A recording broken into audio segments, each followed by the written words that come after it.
আমাদের দেওয়া এক মুঠো খাবার এই পথের কুকুরগুলোর সারাদিনের খেদা মেটাবে। তো তোমরা যারা ভিডিওটি দেখছো বন্ধুরা, সবাই ভিডিওটি শেয়ার করে দিও।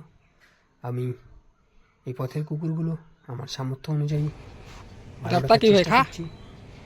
तेरे लिए যদি खाना ভালো लाया লেগে रे। থাকে তো লাইক কমেন্ট শেয়ার করে দিও, পাশে থেকে এবং চ্যানেলটি সাবস্ক্রাইব ও ফলো করে দিও।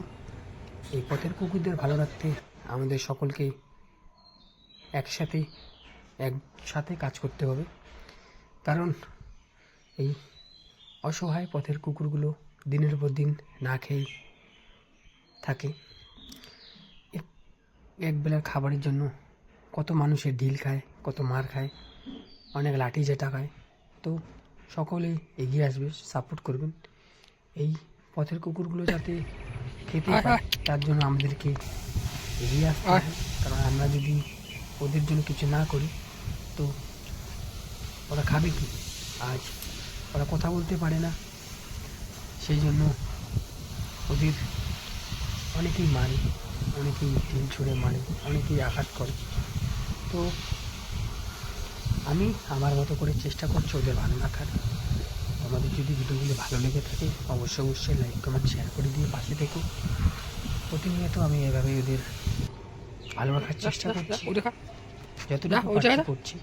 তোমরা সবাই এগিয়ে আসবে, কারণ তোমরা যদি সাপোর্ট না করো তো ওদের ভালো রাখা আমার একার পক্ষে সম্ভব হবে না। কারণ পথের কুকুরগুলো অনেক দুইজনকে দুই জায়গা দিয়েছি, তারপরেও সারাদিন না খেয়ে থাকে। এবার ওদের জন্য অনেক খাবারের প্রয়োজন আছে। তোমরা যারা দেখছো, তোমরা যদি কেউ কিছু দিতে চাও স্ক্রিনে কন্ট্যাক্ট করবে, আমি স্ক্রিনে নাম্বার দিয়ে দেবো। সেই নাম্বারের মধ্যে যদি আপনারা কোনো কিছু দিতে চাও, একবেলার খাবার দিতে চাও এই অসহায় পথের কুকুরগুলোর জন্য, তো দিতে পারো। আমার ক্ষুদ্র প্রচেষ্টার মধ্যে দিয়ে ওদের ভালো রাখার চেষ্টা।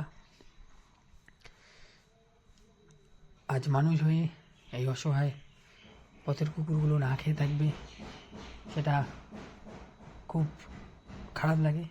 যখন ওদের দিকে দেখি তখন মায়া লাগে। তাই আমি তো পারি না ওদের না খেয়ে রাখতে, চেষ্টা করি যতটাই পারি ওদের ভালো রাখার। তবে তোমাদের সহযোগিতা পেয়ে অনেক পথের কুকুরের দায়িত্ব নিতে পারবো, অনেক পথের কুকুরকে খাওয়াতে পারবো। তো সবাই সাপোর্ট করবেন, ভিডিওগুলি ভালো লাগলে লাইক কমেন্ট শেয়ার করে দিও। এইভাবে আমাদের এগিয়ে যেতে হবে। ছোট তোমরা যারা পশুপ্রেমীরা আছো অবশ্যই ভিডিওটি লাইক কমেন্ট শেয়ার করে দিও এবং চ্যানেলটি সাবস্ক্রাইব করে পাশে দেখো।